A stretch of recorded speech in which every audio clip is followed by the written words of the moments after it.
សួស្តីពុកម៉ែបងប្អូនថ្ងៃនេះបងស្រីមហើយនឹងកុសលនាំលងផាត់ហើយនឹងចាណាមកលេងទឹកម្ដងព្រោះថាលងផាត់ហើយនឹងចាណាមកដែរមកលេងទឹកស្រះធំយ៉ាងធ្លាប់ទៅលេងទឹកក្នុងអាងតូចៗនៅក្នុងទ្រុងហើយឥឡូវនាំមកលេងទឹកស្រះធំម្ដងតែលងផាត់ដូចជាមានអារម្មណ៍ថាភ័យខ្លាចរត់ឡើងគោកសិនហើយបងស្រីមក៏ព្យាយាមហៅអត់ចង់ឲ្យកូនឡើងគោកទេប៉ុន្តែ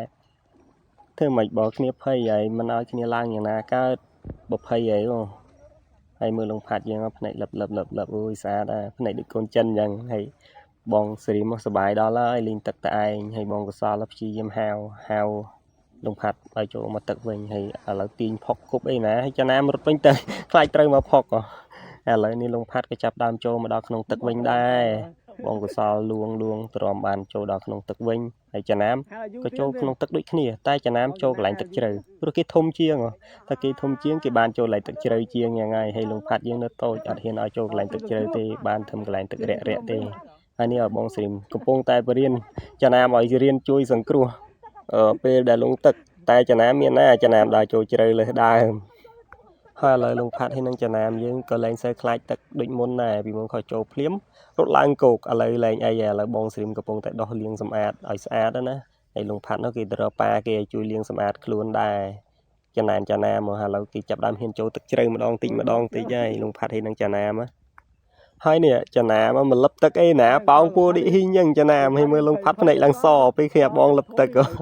ប្រហែលជាលងផាត់ខ្លាចចាណាមលងទឹកតែចាណាមអត់ខ្វល់ឯចាណាមគេពងតែសុបាយហើយលងផាត់គេនៅភ័យបន្តិចព្រោះអត់ទាន់ស៊ាំខ្លាំងតែចាណាមឲ្យបងស្រីមកលឹបទឹកប៉ោងពោះរីហ៊ីងអញ្ចឹងចាណាម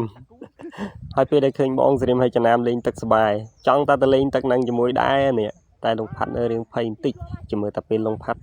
ហ៊ានចុះទឹកជ្រៅដែរពីរអ្នកនឹងដឹងតែរត់ពេញទឹកហ្មងហើយតាមមើលចាណាមដូចចូលចិត្តទឹកហ្នឹងណាផឹកផងមួយផងឡើងប៉ោងពោះរីហ៊ីងអីចាណាមហើយបងស្រីមសុបាយដល់ហើយបានកូនលេងទឹកអញ្ចឹងប៉ុន្តែជាធម្មតាទេសត្វដែលយើងចិញ្ចឹមហើយស្រឡាញ់ពេលឃើញសត្វលេងទឹកលេងអីសុបាយអញ្ចឹងយើងក៏សុបាយទៅតាមនឹងដែរហើយមួយទៀតវាអត់មានជំងឺអត់មានអីវាលូតលាស់បានធំលឿនល្អអញ្ចឹងយើងក៏រៀងសុបាយចិត្តដែរមិនថាខ្ញុំមិនថាគេខ្ញុំគិតថាដូចគ្នាហើយតាមមើលទៅទឹកមុខរបស់ចាណាមនឹងលងផាត់នឹងកាយវិការគេមួយទឹកមួយអីលេងមើលយូរទៅមានអារម្មណ៍ថាដូចគួរឲ្យខ្នាញ់មែនតែនហ្មងហើយមើលលងផាត់យើងសក់បាសគួរឲ្យស្រឡាញ់ហ្មងឥឡូវគេហ៊ានលុបទឹកនេះគេចាប់ដើមហ៊ានលុបទឹកហើយចាំមើលតិចទៀតណាគេលេងទឹករត់តែគួរឲ្យខ្នាញ់ជាងនឹងទៀតហើយឥឡូវគេចាប់ដើមប៉ោងពោះដូចហ៊ីងបដាហើយចាំមើលតិចទៀតគេហ៊ានចុះទឹកជ្រៅអត់ចាំមើលហើយនេះបងស្រីមក៏ចាប់ដើមបដាចាណាមចូលទឹកជ្រៅបដាហើយចាំមើលលងផាត់គេទៅតាមចាំមើលទឹកជ្រៅមិនដែរលងផាត់ភ្នែកសឲ្យបាត់ប៉ាភ្នែកសឲ្យប៉ាទៅណាឲ្យប៉ាអូយគ្រាន់តែប៉ាគេងើបចេញពីទឹកមកហែតាមខ្លាចបាត់ប៉ាមើលគួរឲ្យខ្នាញ់ហ្មងលងផាត់ចេះហ្មងហើយអាបងចាណាមនេះអាប្អូនពងខ្លាចទឹកជ្រៅអីរុញចូលថែមអេមើលលងផាត់គេចាប់ដើមហ៊ានមួយទឹកជ្រៅហើយមើលគេលឹបទឹកប៉ោងពូរីហ៊ីង 100% បដាយទៅអញ្ចឹងទៅអូយចាណាមខូចចាណាមអាប្អូនកំពុងតែលឹបទឹកទៅចកត់ថែមហើយប្អូននោះឡើងចង់ដាច់ខ្យល់ឯនោះធ្វើបាបលងផាត់ហ្មងចាណាមអាងតែលងផាត់ស្លូតអាងគេតូចជាងធ្វើបាបគេដល់ហើយចាំមើលគេធំសងសឹកវិញហ្មងអាងតែខ្លួនឯងមានធំហ្មងចាណាមលេងខ្លួនឯងអត់អស់ចិត្តទេទៅជាមួយប្អូនថែមយ៉ាប់ចាណាមនេះហើយតាមមើលទឹកកន្លែងហ្នឹងជ្រៅមកល្មមដែរតាមមើលកសលទៅកសលចង់ផុតដៃផុតជើងហើយតែលងផាត់អត់អីទេឲ្យតែប្រម៉ោយផុតចេញមកពីទឹកមកដកដង្ហើមបានហើយយ៉ាងអត់អីទេមកចាណាមនេះមកព្រោះទឹកកន្លែងហ្នឹងបានជ្រៅគួរសមដែរមើលតែកសលមានបានផឹកទឹកខ្លះហើយតាមមើលកសលឥឡូវទាញមកឡើងគោកហើយព្រោះអីអត់ហ៊ានឲ្យចូលជ្រៅកន្លែងហ្នឹងទេព្រោះទឹកកន្លែងហ្នឹងចូលក្នុងទីទៀតកាន់តែជ្រៅហើយឥឡូវទាញមកដល់ទឹករាក់ហើយចាប់ដើមបដាឡើងគោកវិញហើយអត់កើតទេពីអ្នកហ្នឹងលេងយូរទៅចូលទឹកកាន់តែជ្រៅទៅធ្វើឲ្យកសលនេះផឹកទឹកអស់មួយកណោហើយពេលដែលខ្លាចពេកតហ៊ានពេកឥឡូវលែងឲ្យចូលលេងហើយយកឲ្យឡើងគោកវិញប៉ុន្តែចាណាមនៅអត់ទាន់អស់ចិត្តទេចាណាមចង់លេងទៀតប៉ុន្តែអត់ឲ្យលេងទេព្រោះអីចូលទឹកមិញជ្រៅពេកកសលឡើងតង្ហក់អីហ្នឹង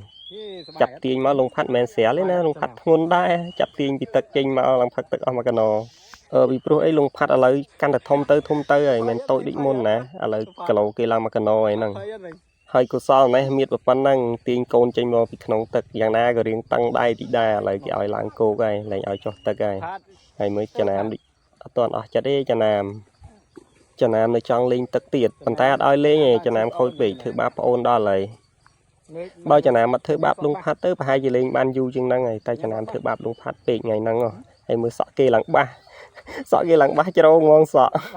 ហើយលងផាត់នឹងចាណាមក៏ចាប់ដើមយកទៅកន្លែងវិញហើយក៏សូមអរគុណពុកម៉ែបងប្អូនដែលបានទស្សនាវីដេអូរបស់ខ្ញុំរហូតដល់ចប់សូមអរគុណ ត